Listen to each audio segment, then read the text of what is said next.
Selamat Sabat.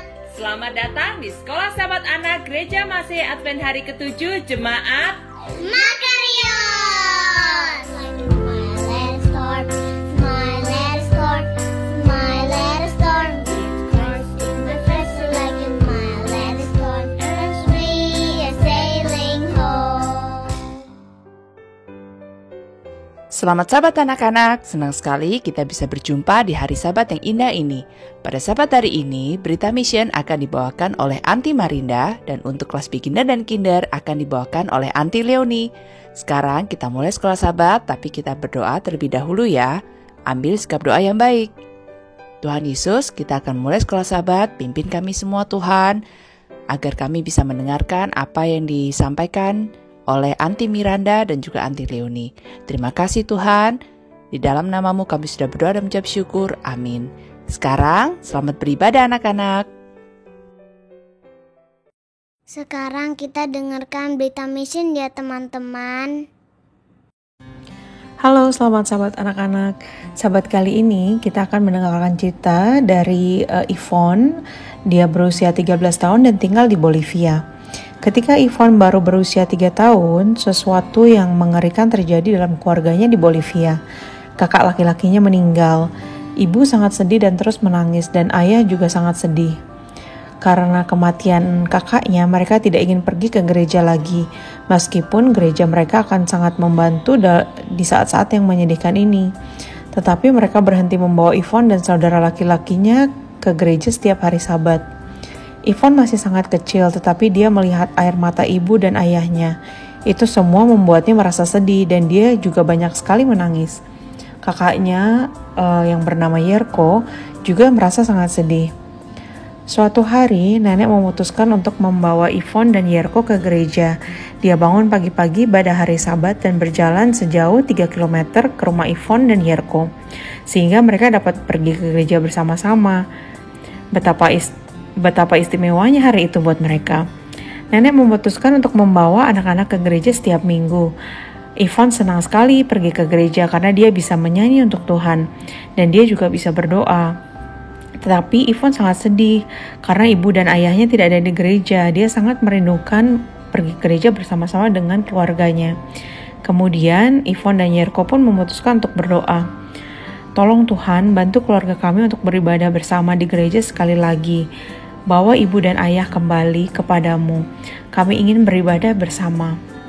Selang waktu berlalu, namun Yvonne dan Yerko tidak menyerah. Sebaliknya mereka berdoa dengan setia selama 4 tahun. Kemudian pada suatu hari Sabat yang istimewa, ibu dan ayah mengejutkan anak-anak dengan pergi ke gereja bersama mereka.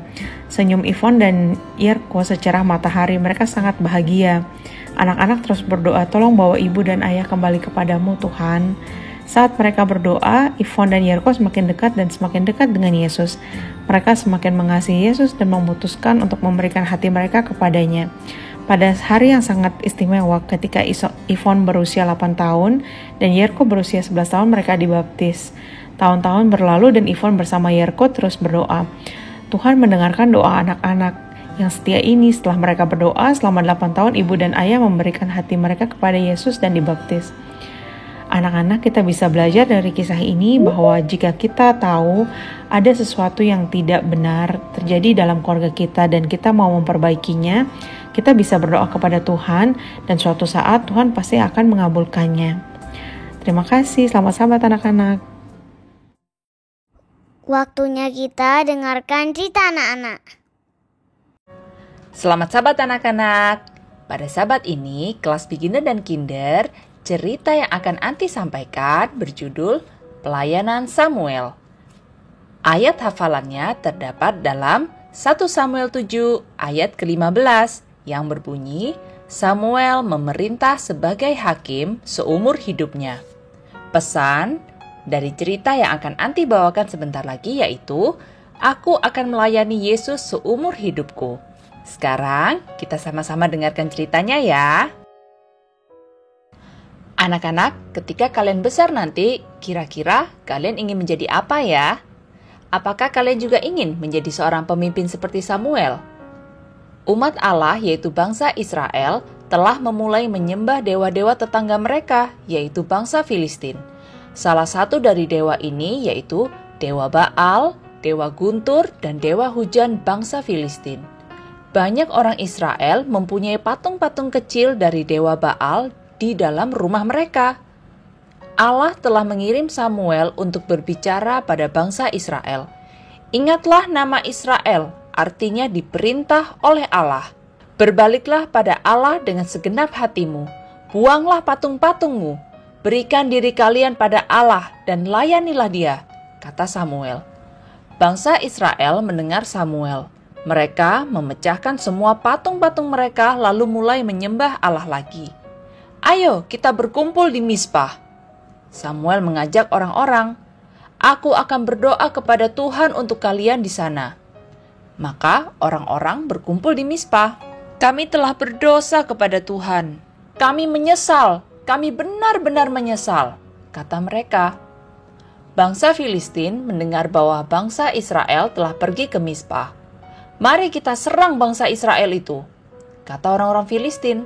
Maka pemimpin-pemimpin Filistin mengumpulkan prajurit-prajurit mereka lalu berbaris menuju Mizpah. Bangsa Filistin datang! Bangsa Filistin datang! Seorang pemuda berteriak sambil berlari di jalanan. Bangsa Israel menatap satu sama lain dengan mata terbelalak. Minta Tuhan agar menyelamatkan kita dari orang Filistin. Mereka memohon kepada Samuel. Sudah tentu Samuel melakukan apa yang orang banyak itu minta. Dan suara Tuhan yang Maha Kuasa menggelegar di langit. Suaranya menggema dari pegunungan-pegunungan. Suaranya menggoncangkan udara. Suaranya bergemuruh dan berputar-putar lalu meledak. Bangsa Filistin ketakutan. Mereka menjatuhkan pedang-pedang dan tombak-tombak mereka. Lalu mereka melarikan diri secepat mungkin. Bangsa Filistin yang bodoh itu berpikir bahwa dewa Baal mereka adalah dewa guntur. Jadi, Allah yang benar itu telah menggunakan guntur untuk menunjukkan bahwa Dia lebih berkuasa daripada dewa manapun. Samuel meletakkan sebuah batu untuk satu monumen di jalanan menuju Mizpah. Dia ingin agar bangsa Israel selalu mengingat bagaimana Allah yang benar telah menyelamatkan mereka. Di tahun-tahun mendatang, anak-anak akan menanyakan, mengapa batu besar itu ada di sana? Lalu orang tua mereka akan menceritakan pada anak-anak mereka cerita yang luar biasa itu. Samuel adalah pemerintah di Israel seumur hidupnya. Dia melayani Tuhan sepanjang umurnya. Anak-anak, apa kalian juga mau melayani Tuhan? Bagaimana cara kalian dapat melayani Tuhan untuk sekarang ini? Sudah pasti rajin berdoa dan membaca Alkitab dan melakukan hal-hal yang baik sesuai perintah dari Tuhan. Itulah cerita beginner dan kinder untuk sahabat hari ini. Terima kasih anak-anak sudah mendengarkan. Sekolah sahabat kita sudah selesai. Sekarang kita berdoa tutup terlebih dahulu ya. Ambil sikap doa yang baik. Tuhan Yesus, terima kasih. Kami sudah selesai sekolah sahabat anak-anak. Sekarang kami akan melanjutkan aktivitas di rumah. Pimpin kami, lindungi kami, jagai kami sepanjang hari ini Tuhan. Di dalam nama Yesus kami sudah berdoa dan mengucap syukur. Amin. Terima kasih sudah menyaksikan YouTube Sekolah Sahabat Anak Gereja Makarios. Sampai berjumpa sahabat depan. Tuhan Yesus memberkati.